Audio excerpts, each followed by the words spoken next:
आज विपक्ष के सदस्य श्री गौरव गोगाई जो अविश्वास प्रस्ताव लेकर सदन में उपस्थित हुए थे,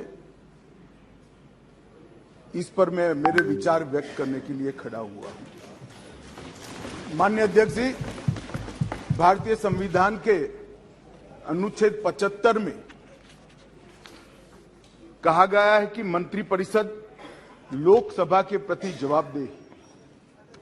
इसलिए इसी अनुच्छेद 75 को प्रतिबंधित करने के लिए लोकसभा के नियम 198(1) से 198(5) तक मंत्रिपरिषद में अविश्वास का प्रस्ताव रखने की प्रक्रिया नियत की गई है। माननीय अध्यक्ष जी, जब से आजाद हुए तब से 27 अविश्वास प्रस्ताव और 11 विश्वास प्रस्ताव इस सदन में प्रस्तुत हुए। कई बार सरकारों का बहुमत जाने की स्थिति में सदन के विपक्ष के सदस्य अविश्वास प्रस्ताव लेकर आते हैं। कई बार बड़े जन आंदोलन के समय प्रजा की भावना को प्रतिबिंबित करने के लिए अविश्वास के प्रस्ताव लेकर आते हैं। ये एक अविश्वास का प्रस्ताव ऐसा है जिसमें प्रधानमंत्री और मंत्रिमंडल के प्रति न जनता को अविश्वास है, न सदन को अविश्वास है, और ये विश्वास प्रस्ताव लेकर आए हैं। माननीय अध्यक्ष जी, इसका उद्देश्य क्या है? इसका उद्देश्य जनता में भ्रांति खड़ी करने का उद्देश्य। मैं उनको इतना ही कहना चाहता हूं कि भाई, अविश्वास प्रस्ताव जब आप लेकर आते हो तो इस पर जो चर्चा होती है वो चर्चा में सरकार के विरोध में कुछ मुद्दे तो रख देते। नीतीश बाबू, आज मेरी बात सुन लीजिए। हमने 49 करोड़ 65 लाख बैंक अकाउंट खोले, जिसमें 2 लाख करोड़ गरीबों के जमा है, और राज्य सरकार और केंद्र सरकार की 300 से ज्यादा योजनाओं का पैसा डीबीटी के माध्यम से जन धन अकाउंट में ट्रांसफर होता है।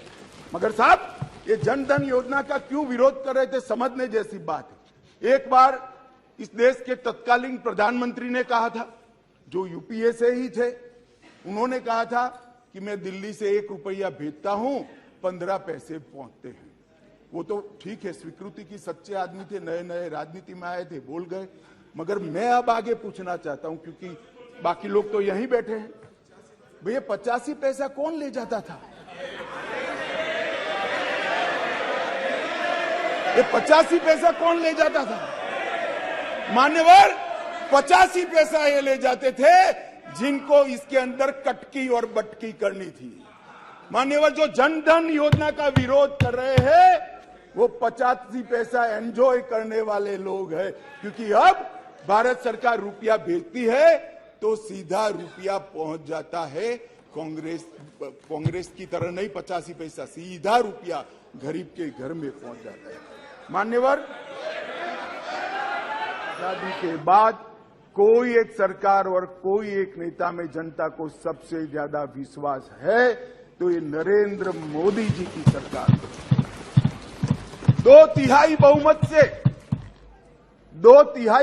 से 2 बार एनडीए को चुना गया।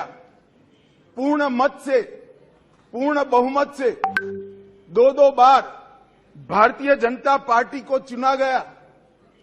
30 साल के बाद पहली बार पूर्ण बहुमत की स्थिर सरकार देने का काम ये देश की जनता ने लगातार 2 बार किया। और प्रधानमंत्री, मान्यवर, ये प्रधानमंत्री ऐसे हैं जो आजादी के बाद देश में सबसे लोकप्रिय प्रधानमंत्री कोई है तो नरेंद्र मोदी।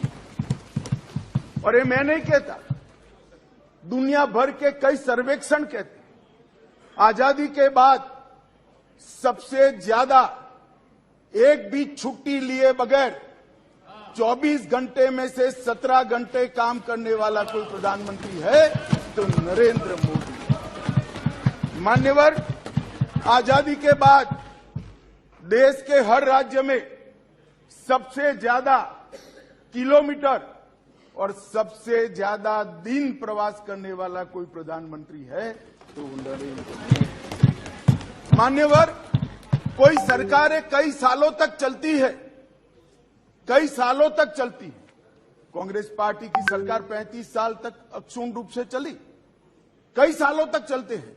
तब 2, 3, 4 निर्णय ऐसे होते हैं जिसको युगों तक याद किया जाता है। मान्यवर, मैं देश की आंतरिक सुरक्षा के प्रति इस देश की जनता का आपके माध्यम से, महान सदन के माध्यम से मान्यवर, पीएफआई कई सालों से देश को तोड़ने की, देश की जनसांख्यिकी बदलने की और देश के अंदर आतंकवाद के बीज बोने का काम कर रही थी। एक ही दिन में सितंबर 22 में 15 राज्यों में 90 से ज्यादा स्थानों पर रेड कर पीएफआई पर बैन लगाकर जेल की सलाखों के पीछे डाल दिया। मान्यवर, देश भर में पीएफआई को हमने बैन किया। दुनिया भर में भागे हुए गुनहगारों को आज वापिस लिया जाता है। एनआईए के 9 घनघोर आतंकवादी कृत्य करने वाले लोगों को दुनिया भर से चून उठाकर हम वापिस लाए और 6 राज्यों की पुलिस को भी उनको वापिस लाए। सचिन बिश्नोई, सिद्धू मूसावाले की हत्या का आरोपी था, उसको भी वापिस लाए और तंवर राणा का भी केस अंतिम सुनवाई तक पहुंचाए। मुझे भरोसा है बहुत कम समय में बॉम्बे के बम हमले के आरोपी राणा को भारत की कानून की अदालत के तहत लाया। मान्यवर, विदेश में भारतीय दूतावासों पर लंदन, ओटावा, सैन फ्रांसिस्को पर जो हमले हुए वो तीनों मामलों को हमने एनआईए को सौंपा है। और मान्यवर, लगभग मैं यूएपीए को कठोर करने का निर्णय बिल लेकर आया था यहां पर और उस सदन में दिग्विजय सिंह कहते थे इसका दुरुपयोग होगा। मैं आज सदन को बताना चाहता हूं, विपक्ष को भी बताना चाहता हूं, यूएपीए का उपयोग टेररिस्ट कृत्य करने वाले इनके खिलाफ होता है। हम किसी को डरने की जरूरत नहीं है। उस वक्त भी मैं नहीं समझ सकता था आपको क्यों डर लग रहा है, परंतु जिन्होंने टेररिस्ट कृत्य नहीं किया उसको डरने की जरूरत नहीं है। लगभग 54 व्यक्तियों को हमने यूएपीए के तहत आतंकवादी घोषित किया, इंटरनेशनल मान्यता लाए हैं और एक में भी विवाद नहीं हुआ है। कोई राजनीतिक दुरुपयोग मान्यवर नहीं।